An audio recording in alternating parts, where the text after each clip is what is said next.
आमदार गणेश नाईक यांनी दुपारी महापालिका मुख्यालयामध्ये महापालिका आयुक्त डॉक्टर कैलास शिंदे यांच्या समवेत बैठक झाली। या बैठकीमध्ये त्यांनी पावसाळ्यापूर्वी कामाचा आढावा आणि पावसाळ्याला तोंड देण्यासाठी केलेल्या उपाययोजनांचा आढावा घेतला आणि या संदर्भात पालिका प्रशासनाला मौलिक सूचना देखील केल्या। या बैठकीला माजी महापौर सागर नाईक, माजी महापौर जर्मन सुतार, माजी महापौर सुधाकर सोनवणे त्यांच्यासह पालिकेचे वरिष्ठ अधिकारी, लोकप्रतिनिधी उपस्थित होते। त्यानंतर होल्डिंग पॉइंट स्वच्छ करून या समुद्राच्या लाटेपासून आणि पुराच्या पाण्यापासून शहराला सुरक्षित ठेवणारे होल्डिंग पॉइंटची व्यवस्था नवी मुंबई शहरामध्ये आहे। त्यामुळे शहरातील सर्व होल्डिंग पॉइंटची स्वच्छता करण्याच्या सूचना आमदार गणेश नाईक यांनी केल्या असता त्या अनुषंगाने कारवाई करण्याची ग्वाही पालिका आयुक्तांनी दिली। पुरेसा औषध साठा, रेशनिंग तयार ठेवा। पावसाळ्यामध्ये डेंग्यू, मलेरिया आणि अन्य रोगांचा प्रादुर्भाव वाढतो, त्यावर नियंत्रण ठेवण्यासाठी पालिकेच्या सेंट्रल ड्रग वेअर हाऊसमध्ये औषधांचा पुरेसा साठा करून ठेवावा। ही औषधे आउट ऑफ डेट आहेत की नाहीत याची देखील तपासणी करावी। महापालिका रुग्णालयामधून आवश्यक बेडची उपलब्धता करून ठेवावी। उघड्या केबल्स, विद्युत डीपीचा शॉक लागून अनेक नागरिक जायबंदी झाल्याच्या दुर्घटना यापूर्वी घडल्या आहेत। काही जणांचे प्राण गेले आहेत। या पार्श्वभूमीवर महावितरणाच्या अधिकाऱ्यांबरोबर समन्वय साधून शहरातील सर्व उघड्या डीपी आणि केबल्स दुरुस्त करून घेण्याच्या सूचना देखील आमदार गणेश नाईक यांनी केल्या। शुद्ध आणि पुरेसा पाणी पुरवठा सुनिश्चित करावा। पावसाळ्यामध्ये अनेक वेळा गढूळ पाण्याचा पुरवठा होतो, त्यामुळे आरोग्यास बाधा उत्पन्न होते। या पार्श्वभूमीवर शुद्ध पाण्याचा पुरेसा पुरवठा होईल याकडे लक्ष द्यावे। ज्या ठिकाणी वर्दळीचा रस्ता आहे, रेल्वे स्टेशन वगैरे या ठिकाणी असे फेरीवाले राहू नयेत आणि त्या फेरीवाल्यांना नियंत्रण करण्याकरता महापालिकेला स्वतंत्र पोलीस स्टेशन देण्याचं ठरलं होतं। तर ते पोलीस स्टेशन निर्माण करावं आणि एक पोलीस अधिकारी, महापालिकेचा अधिकारी राऊंड द क्लॉक तिथे राहावा, जेणेकरून हे फेरीवाल्यांचा तिथे सुसरण होणार नाही। होल्डिंग पॉलिसीच्या बाबतीमध्ये नवी मुंबईची होल्डिंग पॉलिसी आपण राज्य सरकारला दिली। त्याला तत्कालीन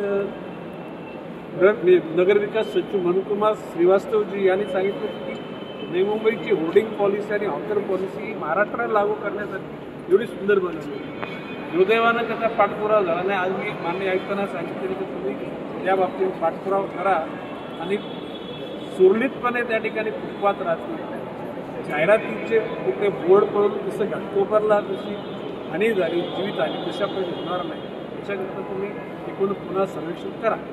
त्याचबरोबर शिक्षण धोरणामध्ये मी मागे बोलल्याप्रमाणे या वर्षापासून महानगरपालिकेच्या शाळांमध्ये इंग्रजी, मराठी सक्तीची, हिंदी सक्तीची आणि मग नर्सरीपासून दुसरे विषय हे इंग्रजी माध्यमातून शिकवले जातील आणि टप्प्याटप्प्यानं दरवर्षी म्हणजे nursery, junior KG, senior KG, पहिली 7वीपर्यंत, 10वीपर्यंत, 12वी आणि पदवीधर होईपर्यंत गोरगरिबांच्या मुलांना इंग्रजी माध्यमातून शिक्षण मिळेल आणि त्यांच्या मुलांना शेवटी पुढे शिक्षण मिळताना व्यवसायात जाताना कुठेतरी इंग्रजी येत नाही ही बाब त्यांना अडचणीची ठरणार नाही। आता MIDCच्या सर्व्हिस रोडला असलेली हॉटेल्स माननीय मुख्यमंत्री एकनाथ शिंदे यांच्याकडे मीटिंग झाल्यानंतर त्याचं इतिवृत्त मंजूर झालं। त्याच्यामध्ये काही चूक झाली ती परत दुरुस्त करून आणली आणि म्हणून सर्व्हिस रोडच्या ठिकाणी बांधलेले हॉटेल त्यांना पर्यायी जागा देऊ, त्यांना पर्यायी बांधून देऊ। हे इथले सुरू झालेले जीविताला हानिकारक असलेले ते ज्या काही छोटे हॉटेल ते काढून टाकावे अशा प्रकारची मागणी मी केलेली आहे। सिडकोकडून मिळू घातलेले भूखंडसुद्धा आपण लवकरात लवकर घ्यावे।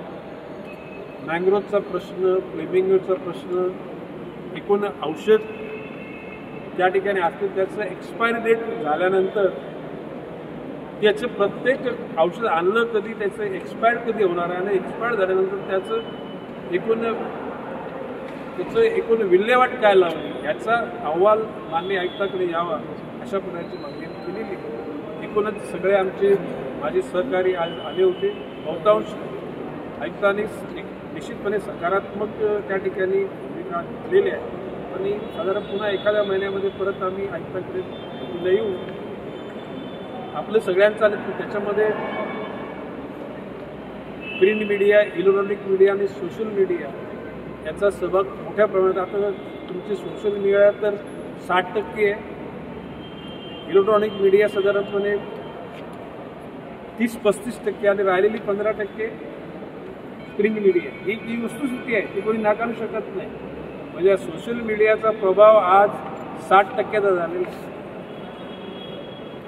35% प्रभाव झाला आहे इलेक्ट्रॉनिक मीडियाचा आणि प्रिंट मीडियाचा छोटा. आता म्हणून प्रिंट मीडियाचे आमचे दोस्त लोक आता स्वतःचे यूट्यूब त्यांनी काढावे माझी इच्छा आहे. दादा, आपण ऐरोलीचे आमदार आहात, बेलापूरमध्ये येऊन आपण काम करता असं मंदाताईने आरोप केलेला. माझ्या मतदारसंघात येऊन आपण का काम करता असा आरोप केलेला. Belapur pump house Belapur. अरे पण तुम्ही प्रश्न असे की जनते बघा, मी नवी मुंबईचा नेता आहे, एकेकाला बेलापूर मतदारसंघाचा मी आमदार होतो, ऐकला का. आणि या ठिकाणी जे लोक माझ्याकडे अडचणी घेऊन येतील त्यांच्याकडे तर जाईल मी. हा, येऊन जर का आम्ही ते दुसऱ्या काय गोष्टी केल्या तर तुम्ही सांगा ना, बोलायचा अधिकार आहे. परंतु जे जनतेची कामं आहेत ती कामं करण्याला कोणाची अडथळा असावा असं असू नये. उद्याला जर ऐरोली मतदारसंघामध्ये कोणी जनतेने काय म्हणजे मागणी केली आणि त्या दुसरे कोणी गेलं त्याला माझं ऑब्जेक्शन नाही आहे. ओके. घेऊन खूप आज वातावरण तापलं, तरी अधिकारी कुठेतरी आज दलालाची भूमिका बजावतात. अधिकाऱ्यांना कारवाई करा, आम्ही स्वतः घेराव घालेला असा इशारा आज आपण दिला. बघा की त्या ठिकाणी आपल्याला सोयीस्कर असलेला जो MIDCने दिलेला भूखंड तो आम्हाला नसला तरी चालेल, आम्ही दुसरा पर्याय आम्हाला द्या. ही मतच कशी अधिकाऱ्यांची होती, त्यांचे वेस्टेड इंटरेस्ट आहेत त्या लोकांचे. आम्ही आयुक्तांना सांगितले चौकशी करा, त्याच्यावर कारवाई करा. ओके. आणि 19 तारखेला 19 जूनला हायकोर्टामध्ये केस आहे, त्यावेळेला ती आपली बाजू नेटानं आणि ताकदीनं मांडावी अशा प्रकारची भूमिका आम्ही तिथून तो रस्ता फोडून पाणी घेण्याचा प्रयत्न केला आहे. थोड्या प्रमाणात पाणी आलं, आता पंप लावून त्या ठिकाणी पाणी टाकणार आहे, टाकला का ते काम होईल. दादा, शिक्षण अधिकारी के ऊपर सस्पेंड करने का आप ही के नगर सेवकों ने कहा है, खुश नहीं है कामकाज से, क्या कहना चाहेंगे? एक्शन लेने की जरूरत है? ये बात ऐसी कि यदि परमिशन सितंबर महीने में आई है शासन से तो शिक्षण अधिकारी ने कार्रवाई करनी चाहिए. आखिर में वो इंडिविजुअल किसका सवाल नहीं है, एक यहाँ की जनता का जो प्रश्न है वो ऐसा उपेक्षित रखना उचित नहीं है.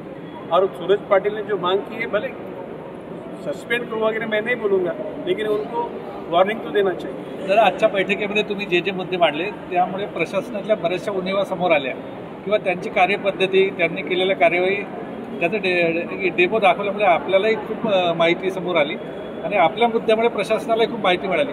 पण अशा वेळेस आज एक लक्षात आलं असेल की अनधिकृत होर्डिंग जे आपल्या नव्या मुंबई 63 होते त्यातले त्यांनी 59 हटवले, 4 बाकी आहेत MIDCचे. ते इतक्या कालावधीपासून हे अनधिकृत होर्डिंग्स नव्या मुंबईत होते, आपला रेव्हन्यू लॉस होत होता. तर ह्या अधिकारी वर्गाने त्याची जबाबदारी निश्चित करता येणार नाही का? किंवा जे हटवले, आता आयुक्त साहेब बोलले की त्यांच्या सांगाड्यामधून आपण ते वसूल करू, म्हणजे थोडक्यात कारवाईची. तर असं करण्यापेक्षा त्यांचे काही त्यांच्या मालमत्ता धारक असतात ते आपल्याकडून त्यांच्या मालमत्ता गोठवणे किंवा त्यांच्यावर गुन्हे दाखल करणे, या कार्यवाहीबद्दल त्यांनी एक शब्दही काढला नाही. म्हणजे एक प्रशासनाला पाठीशी घालण्याचा प्रकार नाही का? महानगरपालिकेमध्ये जसे MIDCमध्ये, सिडकोमध्ये, महापालिकेमध्ये आपल्या कर्तव्याशी बांधील न राहता दुसऱ्या कोणाच्या तरी काम करणारे प्रवृत्तीचे अधिकारी आहेत आणि त्यांचा शोध घेतलेला आहे. त्यांना निश्चितपणे आम्ही चौकटीमध्ये आणू. ना त्या ठिकाणी आले तर त्यांना या महापालिकेतून जावं लागेल, हे मी निश्चितपणे सांगतो. नाही, अजिबात भर नाही. किंबहुना मी असं म्हटलेलं आहे की जे कॉन्क्रीटचे अनवॉन्टेड रस्ते आहेत ना ते थांबवा. त्या ठिकाणी ज्या गरजेच्या गोष्टी आहेत शिक्षण विभागामध्ये, आरोग्य विभागामध्ये, नाले, गटरे, विद्युत देवे, ज्या सर्वसामान्य माणसाच्या गरजांकरता पैसा उपलब्ध करायला शेवटी मी बोललो.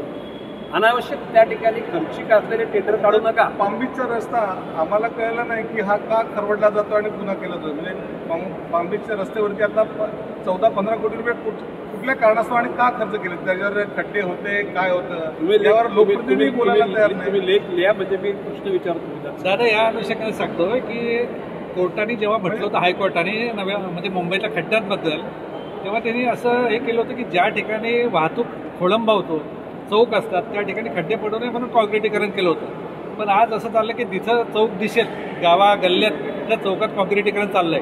अधिकाऱ्यांचं असं म्हणणं, सिव्हिलला आम्ही जेव्हा विचारतो की आमच्याकडे फंड एवढा आहे तर आम्ही काय करायचं, शेवटी आम्हाला कुठेतरी खर्च करायचा, म्हणून ते ग्लोबल वॉर्मिंग असो काय असो ते खड्ड्यात गेलं आणि चौकाचं काँक्रिटीकरण चालू आहे. ही बाब गंभीर आहे.